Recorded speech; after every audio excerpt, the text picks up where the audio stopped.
राज्यभरात पावसाने जोरदार हजेरी लावली आणि पुण्यातील भिडे पूल सुद्धा पाण्याखाली गेलाय। भिडे पूल पाण्याखाली गेल्यामुळे वाहतुकीसाठी रस्ता पूर्णपणे बंद करण्यात आलाय। खडकवासला धरणातून मोठ्या प्रमाणात पाण्याचा विसर्ग सुरू आहे। 18,491 क्युसेक पाण्याचा विसर्ग धरणातून सुरू करण्यात आलाय आणि त्यामुळे पुण्यातला भिडे पूल पुन्हा एकदा पाण्याखाली गेलाय।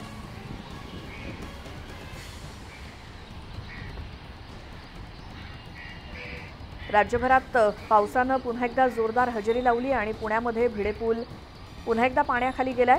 याचं कारण आणखी एक म्हणजे खडकवासला धरणातून मोठ्या प्रमाणात सध्या पाण्याचा विसर्ग सुरू आहे। खडकवासला धरणातून मुळामुठा नदीमध्ये 18,491 क्युसेक पाण्याचा विसर्ग सुरू असल्यामुळे पुण्यातला भिडे पूल हा पुन्हा एकदा पाण्याखाली गेलाय। अधिक माहितीसाठी जाऊयात, आमचे प्रतिनिधी वैभव सोनावणे आपल्या सोबत आहेत। वैभव, धरणातल्या पाण्याच्या विसर्गामुळेच ही पाणी पातळी वाढली आणि पुन्हा एकदा पूल पाण्याखाली गेलाय। पावसाचं प्रमाण कसं आहे? श्वेता, आज सकाळपासून पावसानं शहरामध्ये उघडीप दिलेली आहे। मात्र काल सुद्धा धरणाच्या कॅचमेंटमध्ये पाणलोट क्षेत्रामध्ये दिवसभर मोठ्या प्रमाणावरती पाऊस जो आहे तो सुरू होता आणि केवळ खडकवासलाच नाही तर वरसगाव, पानशेत, टेमघर ही सगळी धरणं जी आहेत ती जवळपास 80% पुढे भरल्यामुळे याही धरणांमधनं विसर्ग जो आहे तो सुरू करण्यात आलेला होता।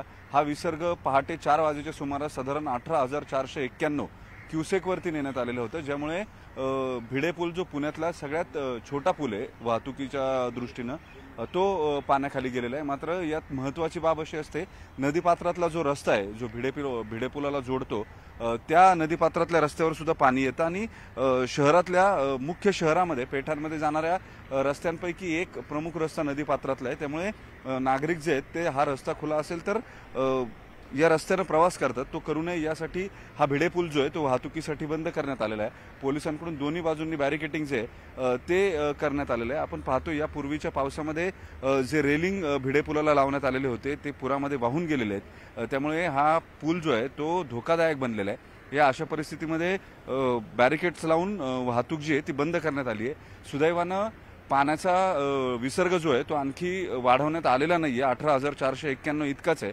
त्याच्यामुळे अजून तरी पात्राच्या बाहेर नदीचा प्रवाह जो आहे तो जाताना दिसत नाही। नदीपात्रातले रस्ते जे आहेत ते मात्र पाण्याखाली गेलेले आहेत। शहरात पाऊस नाहीये, त्यामुळे आणखी एक जमेची बाब म्हणता येईल की नदीमध्ये पाणी जे आहे ते वाढत नाहीये। त्याच्यामुळे तुर्तास तरी काही पूर परिस्थिती निर्माण होण्यासारखी स्थिती दिसत नाहीये बरोबर किंवा घरांमध्ये। बिलकुल वैभव, धन्यवाद या सगळ्या माहितीसाठी।